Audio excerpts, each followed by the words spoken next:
Só para lembrarmos, vamos então verificar mais uma vez quais eram as características do feudalismo, quais eram as características da sociedade feudal. Nós sabemos que essa sociedade possuía uma economia autárquica, quer dizer, uma economia voltada para o consumo, baseada nas obrigações civis. Lembram-se delas? Eram fundamentalmente a corveia, a talha e as chamadas banalidades. Corveia, dias de trabalho compulsório; talha, uma parte da produção que o servo era obrigado a entregar ao senhor; e as banalidades, todas as vezes que o servo utilizasse o instrumento do senhor, entrava então o pagamento da chamada banalidade. Em segundo lugar, nós tínhamos uma sociedade de ordens, ou estamental. Sociedade de ordens essas que possuíam 3 grupos claramente definidos: os clérigos, os nobres e os camponeses, os servos.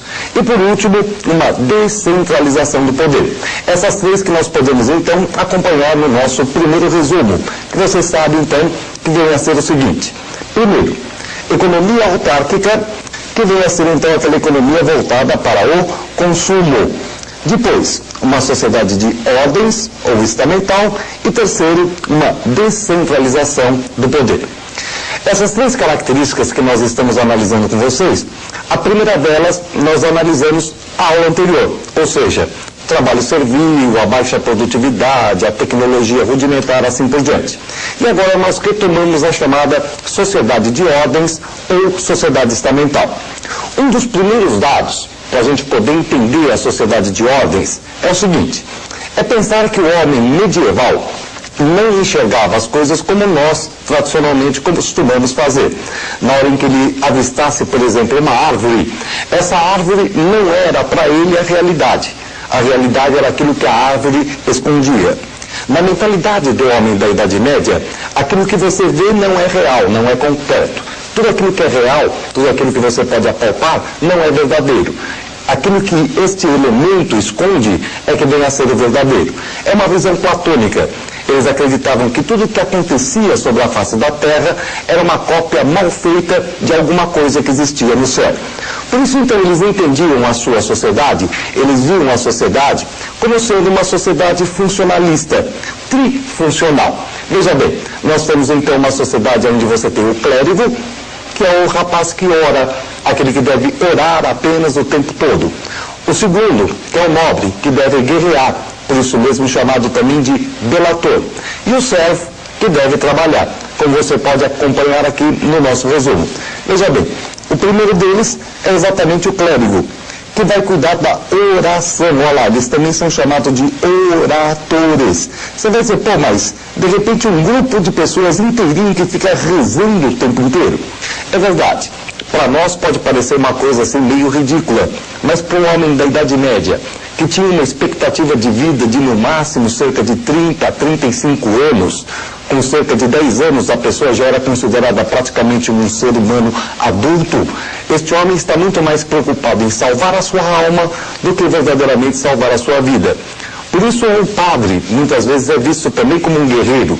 A arquitetura medieval, especialmente a arquitetura românica das igrejas medievais, procura copiar a estrutura de um castelo. É o padre que luta contra os inimigos invisíveis da cristandade, contra o pecado, contra os demônios, contra as bruxas, contra as feiticeiras. Ó, se você tem os inimigos invisíveis, os padres, os oratores, cuidam de tentar afastá-los da cristandade. Agora, você tem aqueles inimigos que são os visíveis também, que nós apresentamos para vocês. Quais são eles? É o viking, é o sarraceno, é o muçulmano da Península Ibérica, é o húngaro, é o eslavo, é o pagão, de uma forma generalizada. Contra esses inimigos visíveis que estão atacando a Europa centro-ocidental, você tem o segundo grupo social, esse que nós conhecemos aqui pelo nome de nobres, também conhecidos pelo nome de delatores, da onde vem inclusive a palavra bélico. Veja bem, existe uma muito grande aproximação entre esses 2 primeiros grupos, entre os clérigos e os nobres. São eles os detentores de terra. eles são os proprietários. E o único não proprietário virá ser exatamente esse terceiro aqui, este pobre coitado. Se tem alguém que reza para ele, se tem alguém que briga por ele, este infeliz aqui vai ser obrigado a trabalhar para sustentar aquele que reza, para sustentar aquele que guerreia. É o servo ou laboratores, da palavra labor, da palavra trabalho. O que nos parece a chamada sociedade de ordem, gente? O que ela pode parecer para nós? Dá uma olhadinha aqui nesse coletivismo. De repente você tem o que reza, o que guerreia, o que trabalha, um sentido de sociedade coletivista, ninguém vive para si, mas vive para o outro. O que existe no céu que é parecido com isso? São três coisas diferentes, mas três coisas que formam uma só. Exatamente isso que você está pensando, ou seja, a Santíssima Trindade. Por isso mesmo você não pode quebrar essa estrutura. Em primeiro lugar, sempre o padre. Em segundo, o nobre. Em terceiro, o servo. Porque eles representam na imaginação do homem da Idade Média o Pai, o Filho, o Espírito Santo. Três coisas completamente distintas que formam um corpo só. É exatamente isso que quer refletir, portanto, essa sociedade de ordens. Mais tarde, ela se chamará estamental, vinculando o indivíduo ao seu status. Mas isso é devido ao aparecimento da burguesia, que nós veremos em aulas posteriores. E está faltando agora um último elemento a ser analisado com vocês. Um último elemento que é aquela que nós chamamos de descentralização do poder. Essa descentralização do poder, essa descentralização política, se dá em função das relações feudo-vassálicas. E aqui está um dos problemas mais emaranhados de toda a Idade Média, em especial para aqueles que estão chegando agora no assunto. De repente, o que é a relação feudo-vassálica? Não é a relação entre o nobre e o servo? Não. A primeira coisa que você nunca mais deve se esquecer na sua vida, pelo amor de Deus, é a seguinte: tanto o senhor feudal quanto o vassalo correspondem a nobres. A relação feudo-vassálica é uma relação socialmente horizontalizada, de nobre para nobre, e não de nobre para servo. A relação verticalizada, de nobre para servo, é a relação senhorial. A diferença entre elas vem a ser a seguinte: na relação senhorial, nobre-servo, o servo paga uma série de prestações, de obrigações econômicas ao dono da terra.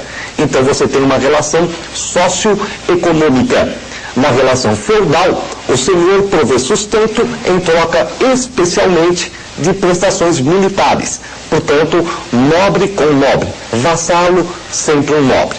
Para você nunca mais se esquecer disso, basta você se lembrar que durante toda a Idade Média, o rei da Inglaterra, ninguém mais, ninguém menos do que o rei da Inglaterra, era vassalo do rei da França.